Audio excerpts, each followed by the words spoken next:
नमः शिवाय। हर हर महादेव। जय श्री कृष्ण। भगवान श्री कृष्ण ने बताया, कुंभकर्ण के 6 महीने सोने के बाद उसकी पत्नी का क्या होता था।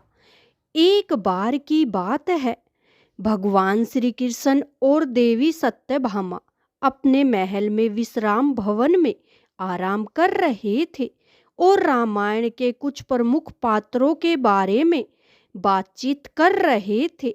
बातें करते करते देवी सत्यभामा के मन में एक प्रश्न आया तो देवी सत्यभामा कहती है, हे स्वामी, मेरे मन में एक प्रश्न है, आपकी आज्ञा हो तो मैं आपसे उस प्रश्न को पूछना चाहती हूँ। तो भगवान श्री कृष्ण कहते हैं, हे देवी सत्यभामा, तुम निसंकोच होकर पूछो, मैं तुम्हारे हर प्रश्न के रहस्य को बताने के लिए तैयार हूँ। तो देवी सत्यभामा कहती है, हे दया के सागर, कुंभकर्ण के 6 महीने सोने के बाद उसकी पत्नी का क्या होता था। तो भगवान श्री कृष्ण बोले, हे देवी सत्यभामा, तुम्हारे इस प्रश्न से सभी नारी जाति का कल्याण होगा, क्योंकि यह बात एक नारी की है। भगवान श्री कृष्ण कहते हैं, हे देवी सत्यभामा, मैं तुमको एक कथा के माध्यम से तुम्हारे प्रश्नों का उत्तर बताने जा रहा हूँ। तुम इस कथा को ध्यान से सुनना, क्योंकि जो भी स्त्री या पुरुष इस कथा को ध्यान से सुनते हैं तो स्त्री सदा सुहागन रहती है और हर पुरुष के जीवन में पत्नी का वियोग नहीं होता है। तो देवी सत्यभामा कहती है, हे स्वामी, मैं इस कथा को ध्यान से सुनूंगी, कृपया आप इस कथा को सुनाना शुरू कीजिए। तो भगवान श्री कृष्ण कथा को सुनाते हुए कहते हैं कि रामायण का एक मुख्य पात्र था कुंभकर्ण, जो कि लंकापति रावण का छोटा भाई था। रावण का यह भाई इतना भयंकर था कि एक दिन में अनेक जीव जंतुओं का भोजन अकेले ही खा जाता था। इसके बाद भी कुंभकर्ण के पेट में चूहे नहीं, हाथी दौड़ते थे। भूख शांत न होने पर कुंभकर्ण अपनी प्रजा को भी खा जाता था। ब्रह्मदेव भी कुंभकर्ण की शक्ति से दुखी थे, क्योंकि ब्रह्मदेव को पता था कि आज नहीं तो कल कुंभकर्ण की भूख से संसार में हाहाकार मच जाएगा। फिर एक दिन रावण, कुंभकर्ण और विभीषण तीनों भाइयों ने ब्रह्मदेव के घोर तपस्या की। जो तीनों भाइयों की तपस्या से खुश होकर ब्रह्मदेव प्रकट हुए और ब्रह्मा जी रावण और विभीषण को वरदान दे दिया। फिर ब्रह्मा जी कुंभकर्ण से बोले कि तुम क्या वरदान मांगना चाहते हो। तो कुंभकर्ण ने सोचा कि मैं इंद्र आसन मांग लेता हूँ और मैं एक योद्धा बन जाऊंगा। परंतु ब्रह्मदेव को पहले से ही पता था कि कुंभकर्ण वरदान में क्या मांगना है, इसलिए ब्रह्मदेव ने देवी माँ सरस्वती से बोले कि देवी, आप कुंभकर्ण की जीभ पर विराजमान हो जाए और कुंभकर्ण की मति को बदल दे। तो माता सरस्वती ने ऐसा ही किया।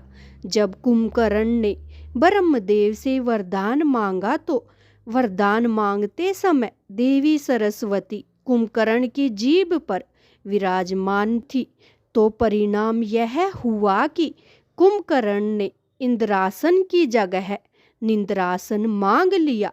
ब्रह्मदेव खुश हुए और उन्होंने तथास्तु बोल दिया ताकि सृष्टि की रक्षा हो। परंतु जब यह बात रावण को पता चली तो रावण ने सोचा कि वरदान के हिसाब से तो कुंभकर्ण हमेशा सोता ही रहेगा। इसलिए रावण ने ब्रह्मदेव से निवेदन किया कि कुंभकर्ण को 6 महीने सोने और 6 महीने जागने का वरदान दे। रावण की बात सुनकर ब्रह्मदेव ने कुंभकर्ण को 6 महीने सोने और 6 महीने जागने का वरदान दिया, जिससे कुंभकर्ण 6 महीने सोता था और 6 महीने जागता था। इस वरदान के बाद कुंभकर्ण सो गया और जब वह 6 महीने बाद उठा तो पूरी लंका में हाहाकार मच गया, क्योंकि उसका शरीर बड़े पहाड़ जैसा था। उसे उठते ही भूख लगी। सबसे पहले वह उठते ही लंका में खाना ढूंढने लगा। उसने लंका की वाटिका से फल तोड़कर खाया, परंतु उसका पेट नहीं भरा। तो उसने लंका से बाहर जाकर लोगों को खाना शुरू कर दिया। कुंभकर्ण का शरीर बहुत बड़ा था कि वह आम आदमियों को अपनी एक उंगली से उठा लेता था और उठाकर अपने मुंह में डाल लेता था। फिर रावण ने मंदोदरी से विवाह किया, तो उसके बाद रावण ने बलि से अपने भाई कुंभकर्ण के लिए उसकी कन्या बिरजबाला का हाथ मांगा। बिरजबाला बलि की पुत्री थी और बलि विरोचन का बेटा था। वामन अवतार में जब भगवान विष्णु ने बलि से 3 पग धरती मांगी थी, तो उस समय बिरजबाला वहाँ थी और इन सब को देखने के बाद बिरजबाला एक शक्तिशाली कन्या बन गई थी। उसे हथियार बनाने की अच्छी समझ थी। रावण के बोलने से कुंभकर्ण और बिरजबाला का विवाह हो गया और बिरजबाला कुंभकर्ण के साथ लंका आ गई और लंका में बड़े बड़े हथियार बनाने लगी। कुछ समय के बाद बिरजबाला और कुंभकर्ण के 2 बेटे जन्म लिए, जिसमें से एक का नाम कुंभ और दूसरे का नाम निकुंभ था। इसके सिवाय कुंभकर्ण ने 2 विवाह और किए और यह दोनों विवाह उसने अपनी मर्जी से किए थे। कुंभकर्ण की दूसरी पत्नी का नाम करकटी था। करकटी एक राक्षस पुत्री थी जो सहयाद्री की राजकुमारी थी, जिस पर कुंभकर्ण का दिल आ गया था और बाद में कुंभकर्ण ने करकटी से शादी कर ली थी। करकटी से कुंभकर्ण के बेटा भीमासुर का जन्म हुआ था, जो कि एक क्रूर राक्षस था। करकटी कुंभकर्ण के साथ लंका में नहीं रहती थी, वह पर्वत पर रहती थी और अंत तक वहीं रही। कुंभकर्ण का तीसरा विवाह कतुपुर के मोहदर नामक राजा की बेटी तड़ितमाला से हुआ था, जो बाद में लंका में ही रह रही थी। कुंभकर्ण की पहली पत्नी बिरजबाला को रावण ने लंका की शस्त्र बनाने वाली सेना का सेना नायक बना दिया था, क्योंकि उसे शास्त्रों के बारे में बहुत ज्ञान था।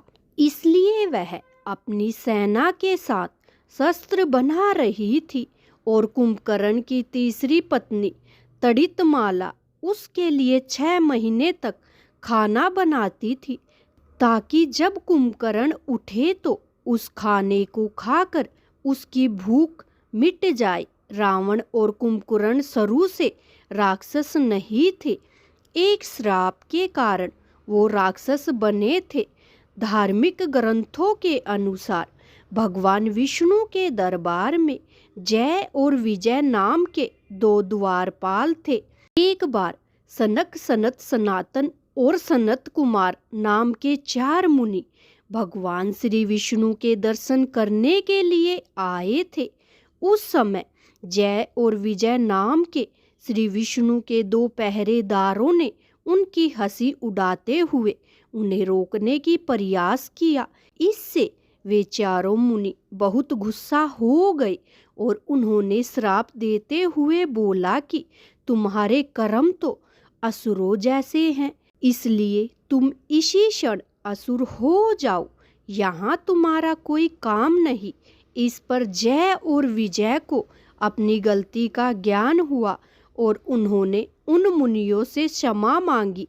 इस पर उन मुनियों ने बोला कि हम श्राप तो नहीं ले सकते, परंतु इतना हो जाएगा कि तुम्हें हमेशा के लिए नहीं बल्कि 3 जन्मों के लिए असुर योनि में रहना पड़ेगा और तीनों ही जन्मों में तुम्हें मुक्त करने के लिए स्वयं भगवान श्री कृष्ण आएंगे।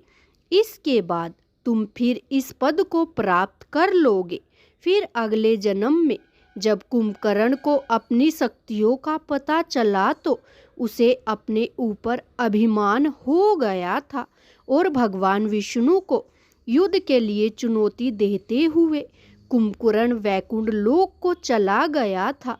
यहाँ भगवान विष्णु के साथ कुंभकर्ण ने अपने पुराने रूप मधु के रूप में कैटब के साथ मिलकर 5000 साल तक युद्ध किया था, जिसका जिक्र देवी भागवत पुराण में मिलता है। पुराणों के अनुसार पूर्व जन्म में कुंभकर्ण मधु नामक राक्षस था और उसका भाई कैटब था। भगवान विष्णु से युद्ध करते समय जब 5000 साल बीत गए तब देवी योग माया ने उनकी बुद्धि का हरण कर लिया, जिससे मधु और कैटब को लगा कि विष्णु जी हमसे डर गए। इसलिए उन्होंने घमंड में आकर बोला कि विष्णु तुम हमसे कोई भी वरदान मांग सकते हो, मांगो तुम्हें क्या चाहिए। तभी भगवान विष्णु ने बोला कि तुम अपनी मृत्यु का उपाय बताओ। अपने ही वचन में फंसे हुए मधु और कैटब अब कुछ नहीं कर पा रहे थे, तो उन्होंने बताया कि उनकी मृत्यु केवल भगवान की जांघा पर हो सकती है। यह सब सुनते ही भगवान विष्णु ने अपने शरीर को बढ़ाना शुरू किया और अपनी जांघा में फंसाकर उन दोनों राक्षसों को अपने सुदर्शन चक्र से सिर काट दिए। परंतु राक्षस योनि में जन्म लेने की वजह से मधु और कैटब का जन्म फिर से हो गया था, तो उन्होंने भगवान विष्णु से प्रार्थना की कि प्रभु अब हमको इस राक्षस योनि से मुक्ति कर दीजिए। इस पर भगवान विष्णु ने खुश होकर बोला कि अभी इसमें और समय है। तब मधु कैटब ने पूछा कि भगवान आप हमें किस रूप में मिलेंगे, हमें कुछ तो बताइए। तब भगवान विष्णु बोले कि त्रेता युग में मैं एक असहाय राजा बनूंगा जो कि अपनी पत्नी को ढूंढते हुए तुम्हारे राज्य के पास आऊंगा। तुम अपने राज्य और अपने बड़े भाई की आज्ञा का पालन करते हुए मुझसे युद्ध करोगे और मेरे हाथों से तुम मारे जाओगे। इतना बोलकर भगवान विष्णु अंतर्ध्यान हो गए। कुंभकर्ण को कुंभकर्ण बनने का वरदान भगवान विष्णु ने उनके पिछले जन्म में ही दे दिया था। त्रेता युग के समय रामायण में कुंभकर्ण के पूर्व जन्म का उल्लेख है। असल में एक ऋषि के श्राप के कारण कुंभकर्ण जंगल में भटक रहा था। उसी समय वहां पर भगवान विष्णु ने बोला कि तुम मुझे मत ढूंढो, जब समय आएगा तो मैं तुम्हारे पास आ जाऊंगा। इसके बाद भगवान विष्णु ने श्री राम का अवतार लिया और अयोध्या नगरी को धन्य किया। कुंभकर्ण के बारे में बताया जाता है कि वह सुदर्शी था और उसे पहले से ही पता था कि प्रभु श्री राम कब लंका में आकर मेरा उद्धार करेंगे। परंतु अपने उद्धार से पहले उसने अपने भाई होने का भी धर्म निभाया। असल में जब प्रभु श्री राम ने माता सीता के लिए लंका पर चढ़ाई की और लंका की सेना से युद्ध करने लगे, तो यह सब देखकर रावण ने अपने भाई कुंभकर्ण को जगाया था। बहुत मुश्किल से कुंभकर्ण के जागने के बाद रावण ने पूरी बात कुंभकर्ण को बताया, तो कुंभकर्ण ने रावण को समझाते हुए बोला, हे भ्राताश्री, आपके पास 5 कन्याओं में पूजित संसार की सबसे सुंदर कन्या मंदोदरी है, जो कि आपकी धर्म पत्नी है और मेरी माता के सम्मान भाभी है। इसके बाद भी आप जंगल में भटकते हुए एक स्त्री का हरण करके अपने राज्य में ले आए। अब भी वक्त है, आप प्रभु श्री राम से माफी मांग लीजिए और उसकी शरण में चले जाइए। उनका दिल बहुत बड़ा है, वही तीनों लोकों के स्वामी है, वह आपको जरूर माफ कर देंगे। इस पर रावण कुंभकर्ण पर गुस्सा हो गया था और गुस्सा करने लगा। बदले में कुंभकर्ण ने रावण से बोला कि मैं तो आपको समझा रहा था, लेकिन कोई बात नहीं। एक छोटे भाई का धर्म है कि वह बड़े भाई की आज्ञा का पालन करे। आप जैसा बोलोगे मैं वैसा ही करूँगा, चाहे इसके लिए मुझे अपनी जान ही क्यों न देनी पड़ जाए। यह बोलकर कुंभकर्ण दूसरे दिन रणभूमि में कूद पड़ा। रणभूमि में जाते ही कुंभकर्ण ने वानर सेना में हाहाकार मचा दिया था। उसने भगवान श्री राम की सेना को तितर बितर कर दिया था और न जाने कितने ही वानरों को मार दिया था। तो यह सब प्रभु श्री राम ने देखा तो राम ने कुंभकर्ण की तरफ अपना धनुष बाण किया और अपने बाण से उसका उद्धार कर दिया। कुंभकर्ण के मरने के बाद रावण दुखी हो गया था, क्योंकि उसने अपना भाई खोया था। परंतु रावण से ज्यादा दुखी कुंभकर्ण की पत्नियां तड़ितमाला और ब्रजबाला थी। परंतु उसकी यह दोनों ही पत्नियां युद्ध में मारी गई थी, क्योंकि ब्रजबाला और तड़ितमाला दोनों ने ही प्रभु श्री राम से प्रार्थना की थी कि उन्हें भी इस असुर योनि से मुक्ति मिल जाए, और प्रभु श्री राम ने बाद में ऐसा ही किया। कुछ पुराणों की माने तो जब श्री राम ने कुंभकर्ण का वध किया तो उसके बाद कुंभकर्ण को असुर योनि से मुक्ति मिल गई थी और वह वापस भगवान विष्णु का द्वारपाल विजय बन गया था। और ग्रंथ में भी यही बताते हैं कि 3 बार असुर योनि भोगने के बाद कुंभकर्ण वापस अपने असली अवतार विजय के रूप में भगवान विष्णु के द्वारपाल के रूप में फिर से उस पद को प्राप्त कर लिया था। उसका भाई रावण भी अपने वास्तविक जय के रूप में आकर वैकुंठ धाम लोक का द्वारपाल बन गया। तो भगवान श्री कृष्ण कहते हैं, हे देवी सत्यभामा, कुंभकर्ण के साथ साथ उसकी पत्नियों को भी मुक्ति मिल गई। आपको यह वीडियो कैसी लगी कमेंट में लिख कर बताएं। वीडियो को लाइक कीजिए, शेयर कीजिए और ऐसी ही वीडियो देखने के लिए चैनल को सब्सक्राइब कीजिए। वीडियो देखने के लिए आपका बहुत बहुत धन्यवाद।